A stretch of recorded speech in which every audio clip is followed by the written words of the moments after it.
الله الرحمن الرحيم. الحمد لله والصلاة والسلام على رسول الله.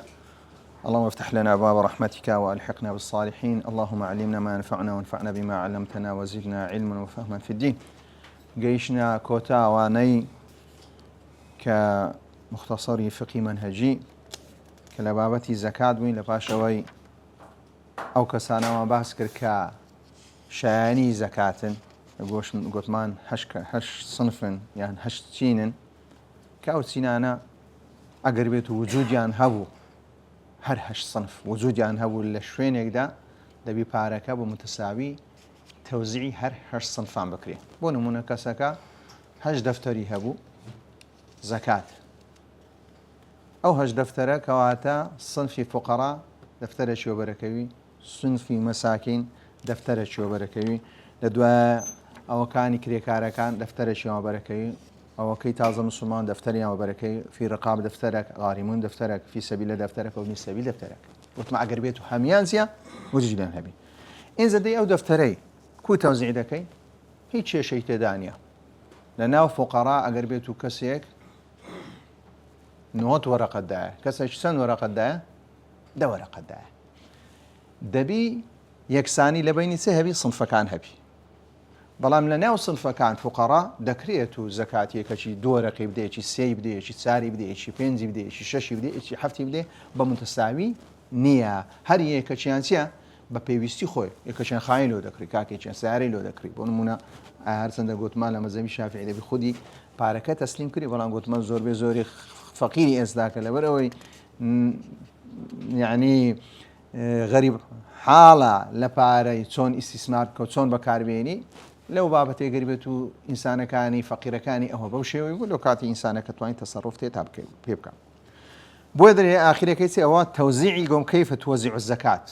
ئەوە لەوێ چۆن ئەو زەکاتە تەوزیع دەکرێت لەسەر ئەو مستحقانە ئەو مستحقانە کە مستحقن کە پێویستە بیاندرێتی گوتمان ئەگە هەر صنف هەبوو ئەوە متەساوی دەیاندرێتی ئەگە دوو صنفیش هەبوو متەساوی دەیاندرێت ئەگە سێ صنفیش هەبوو متەساوی بەڵام لە ناو صنفەکان چیە دەکرێت زیاد و کەم لا تشترط التسوية بين أفراد الصنف الواحد بل تجوز المفاضلة بينهما أو مفهومة نقل الزكاة من محل وجوبها دەکرێت الزكاة لشويني واجبونك بو غوازريتو لبو شويني اشترك ويا مجتمع زود دروس كرد لمسألة غزة أو مسألة غزة بابتك كدوم زاريش كأتودي بابتي صدقة هيز مانعك نبو غازريتوها زور بزور يو خلقك لبو غزة دينيري زاروي هيز كاتي زكاة نية أو حملة يستاك بو آخر يكرا كي كاتي زكاة كعبرة دي حف دفتر هج دفتري دا بابتي سي صدقية أقر بابتي زكاة يجبو لو كاتي آية في سبيل الله لشندر هي في سبيل الله لشندر هي بفي في سبيل الله ليرة أو صنفانية كواتا نقلي بونمولي ليرة أقربتو لا هولير تنا تسار صنف هبون تسار صنفهم دكري إيمال لموصلي بلان صنفي ترهبون بونمولي لا هولير كاك فقراء ومساكين هبون قرزاري لين هبون بەڵام لە مووسڵێ چه هەبوو قەرزدار هەبوو دەکرێمە فقڕا و مەساکین لێرە بدەین بەڵام بەشی غاریمی نەگوێزینەوە لە بۆ چێندەر لە بۆ مووسڵێ لە بۆ چێندەر لە بۆ مووسڵێ یان ابن السەبیل لێر نەبوو کاکە ابن السەبیل لە غەزەی هەیە ئەو زەکاتە دەگۆزینەوە لە بۆ غەزەی بەقەدەر ئەوەندەی کە لە مەزەبی شافعی بەو شێوەیە دەگوازرێت بەڵام ئەگەر بێت تۆمەشا دەوڵەت بکەی لەوەخت خۆ پارەکە دەهاتە شێندەر واز لە کتوبی فقه فقه بوشيه بازدك بلام لواقع دا كاتيك دولة إسلامية هبو دولة إسلامية بالكو همو بارك إسلي ذكر رادش سحبي ذكر لبو چندر لبو مدينة لبو دمشق كاتي زكاة كان يعني وكاك زكاة أو شو نمالو بنيرة ها زكاة أو شو نمالو بنيرة هاتوي إنزا باشوي ذكرى بشيوي سوي توزيع بكرة سر همو أمتي مسلمانة راتلي النقل لا يجوز نقل الزكاة إلى غير البلد التي وجبت فيه أو أصلك هي ناكري أو مالا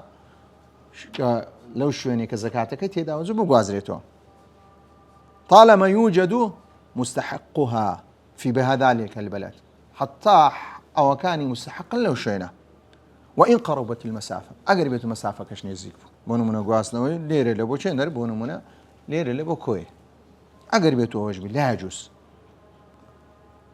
أوش همو اعتمادي لشي ورقتيا لا معاذيا ورقتيا حيث بعثه إلى اليمن فأعلمه أن الله افترض عليهم الصدقة تؤخذ من أغنيائهم فترد على فقرائهم الأغنياء لدول مدكانيان دستيندري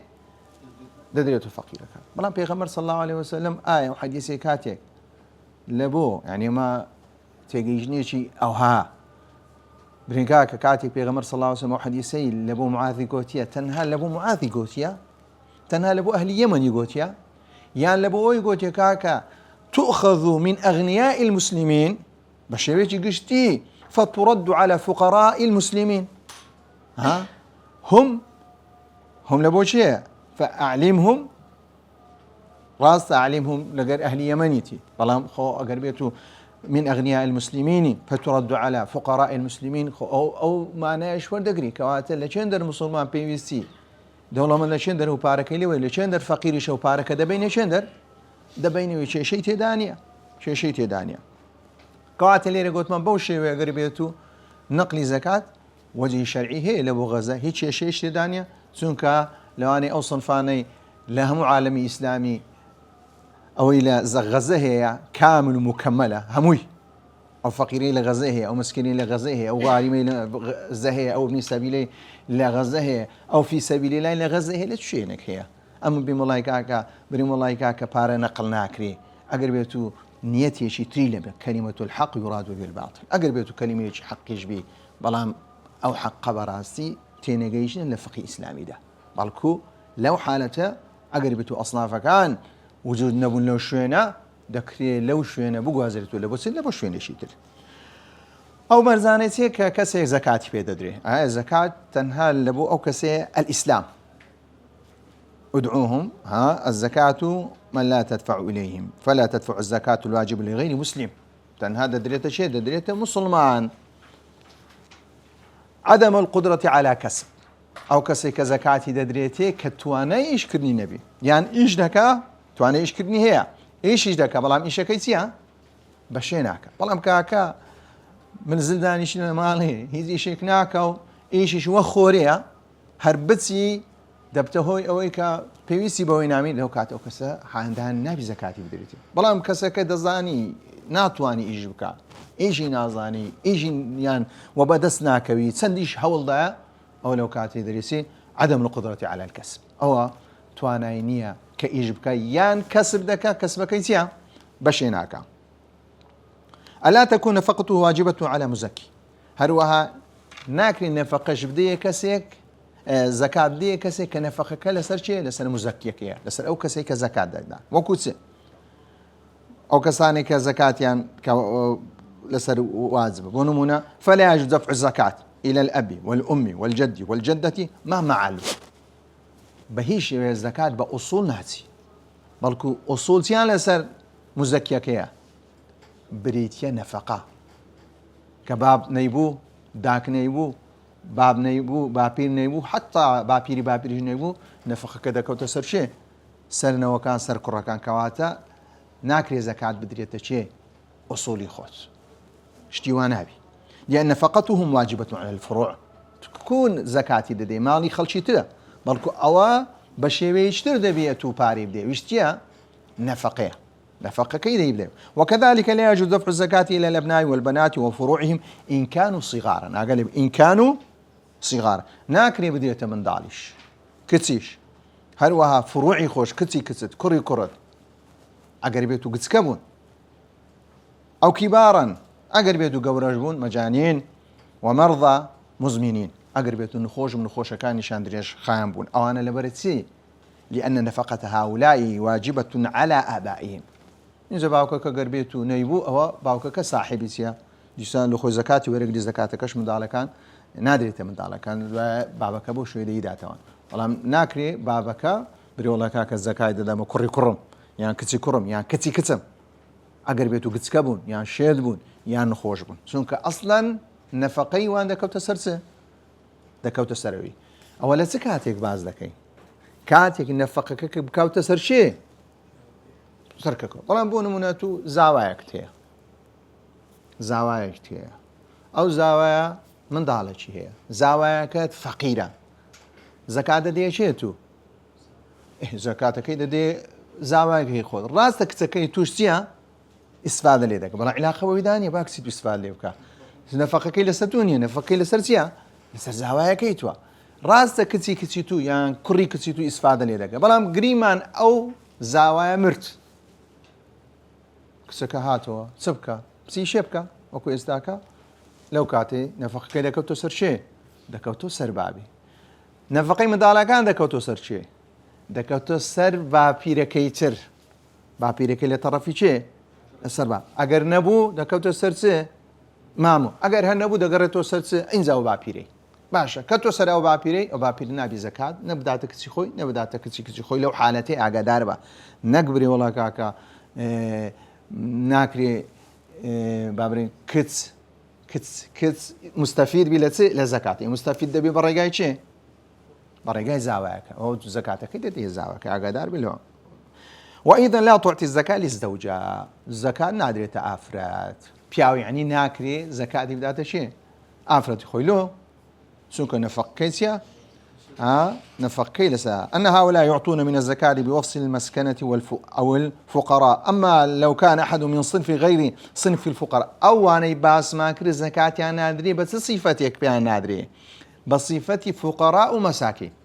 بيان نادري فقير بون نفقي على مسكين بون نفقي على سلا بلان بصفتي من الصنف الفقراء والمساكين كما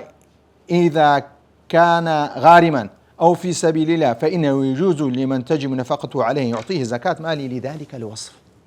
كابرا كريتوا كاكا كريتوا تماري زكاة تيه قولوا تواو من قرزارة يعني قدسكية قرزارة بونمونا بابرين تمني باز دقانبي لو كاتي دتواني زكاتي بديه نبوي سبكا قرزكي خوي بيبداتوا عقدار بي لبو تيا لبو قرزة كدي غاريم ككسي قرز وردقري لبو قرزي لبر بصفتي قرزداري زكاتي وردقري دبي او باري بداتو تسه قرزكي بيبداتو اصلك اوش كاتي زكاتي داتاتي لبو ويني خوي بيبجينس كنا فقط كاسي زليلو دكري خواني لو دكري جيلو دانا بلام كسك قرزاره يخو قرزدانه ولا سربابي نییە لەو کاتەی پێی نادرێتەوە بابەکە دەتوانی قەرزەکەی بدات یان ابنی سەبیلە یان فی سەبیل لە دەستە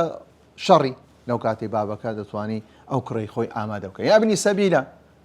دەیوێت لە بۆ خوێندن دەربوسی بەڵام خوێندنی پێ ناکرێ بابەکەش تەنها پێی ناکرێ بۆ نمونە زۆر جارێ با پێ ڕاستە پارەی زەکاتی هەیە بەڵام پارەی زەکاتەکەی دەدەین هەر ئەو پارەی زەکاتە ئەگەر یعنی دەداتە کوڕەکەی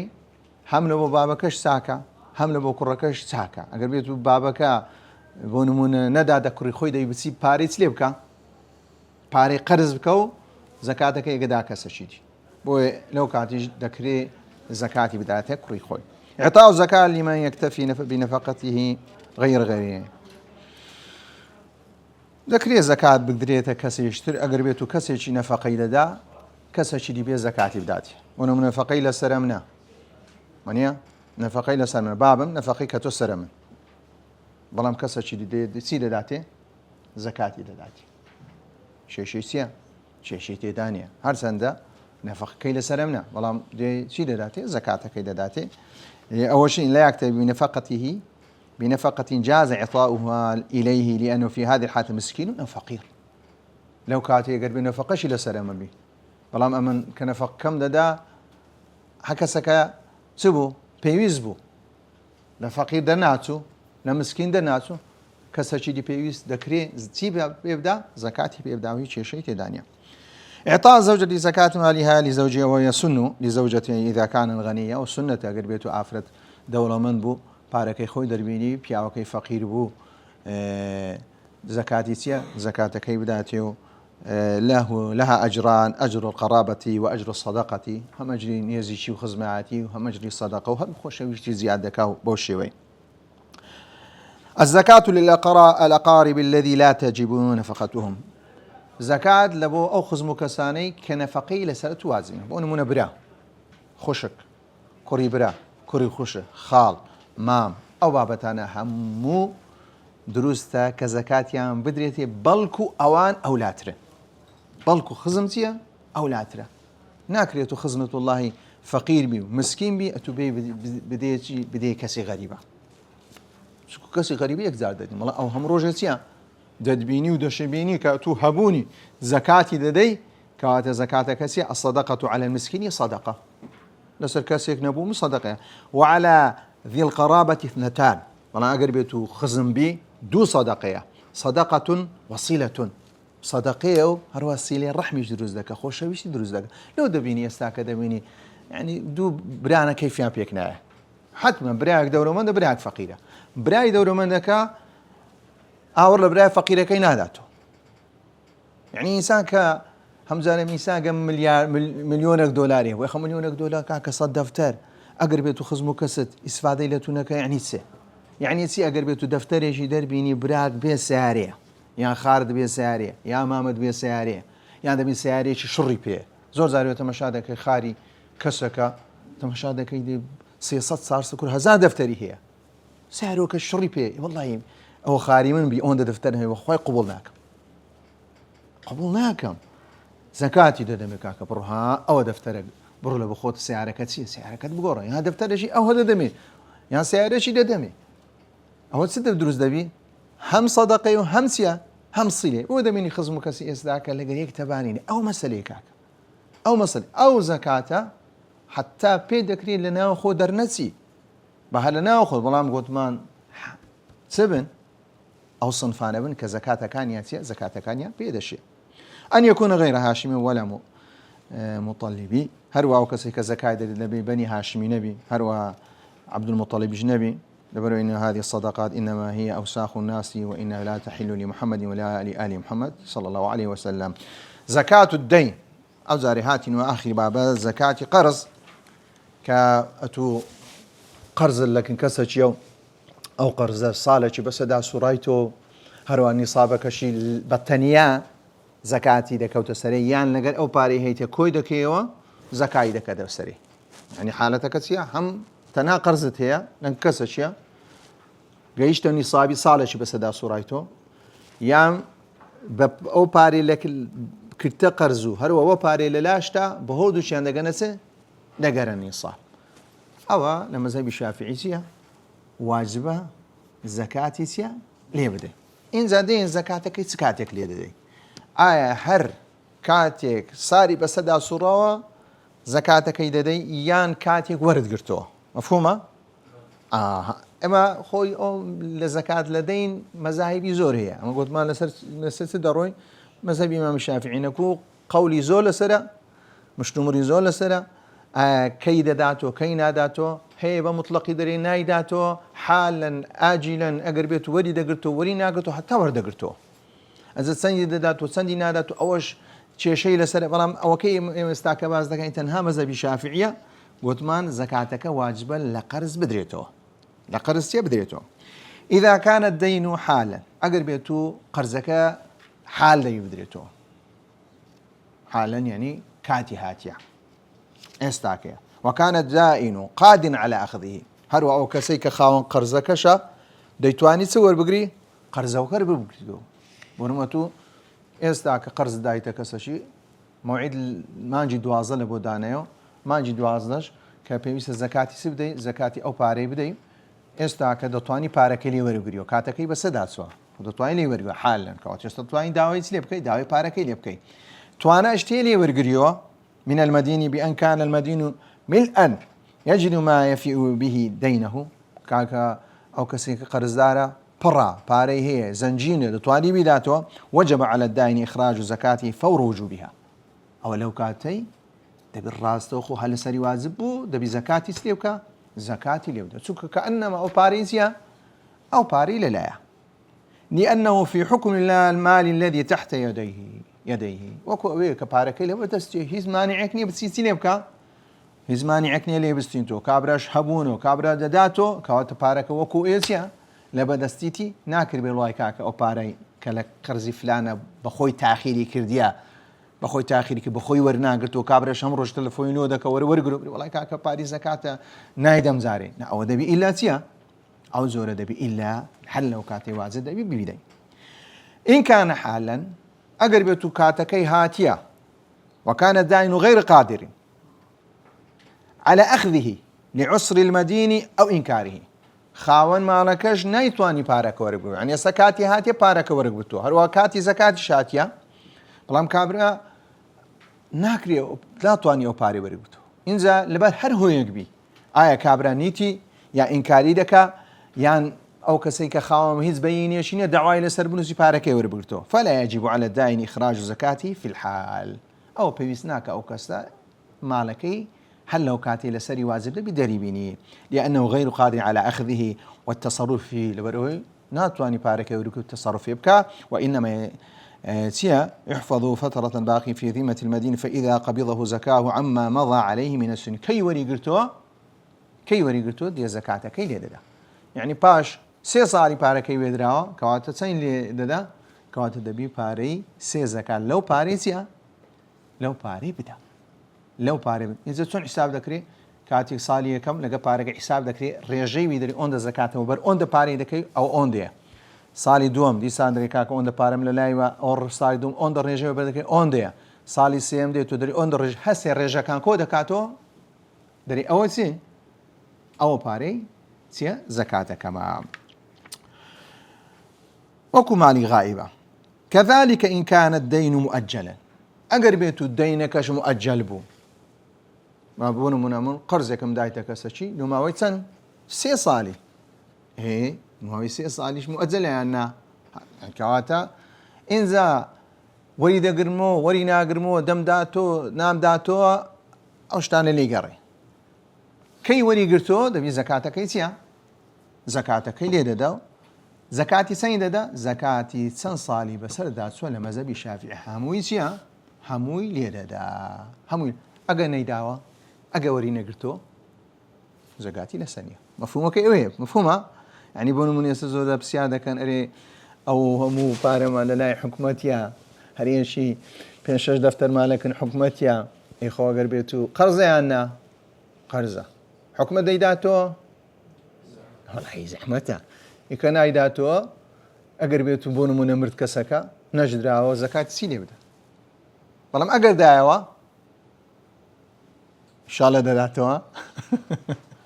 ئەو لەو کاتی کەسەکە گە پارەکەی هەموو پێکڕان وەرگرتەوە یان ڕێژەی وەرگرتەوە ئەوە پێویستە لەو کاتی ئەو پارێ چییە زەکاتی لێ دەربێت ئینجانجی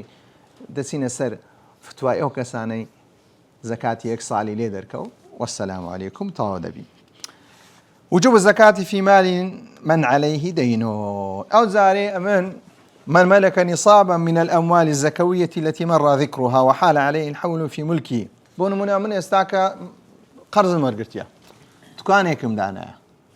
أو مسألة إمام شافعي بمشوية قدار بي حسنا مسألة للاي مذاهب ترام فرقي هي يعني يمن يستا قرض مرقرتيا أو قرضا ملكي تجاري يعني عروض تجاري تكانيكم بيدا أنا قرضاني شم قرضانا بون دو دفتر مرقرتيا هر دو دفترش تێدایە هەر ئەو دوو دەفتەرش لە چدایە لەو توکان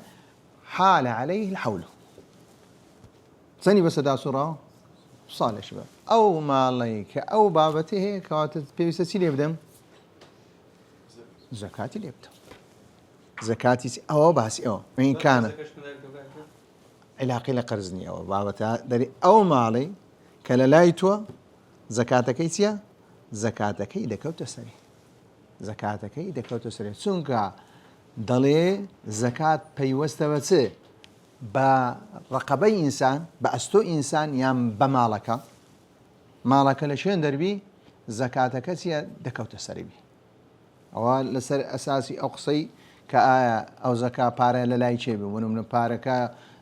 دائیم بیدە زەکاتەکە یان مەدین بدە بەڵام لێرە دەبینین ئەگەر بێت بەو شێوەی بیکەین کەواتە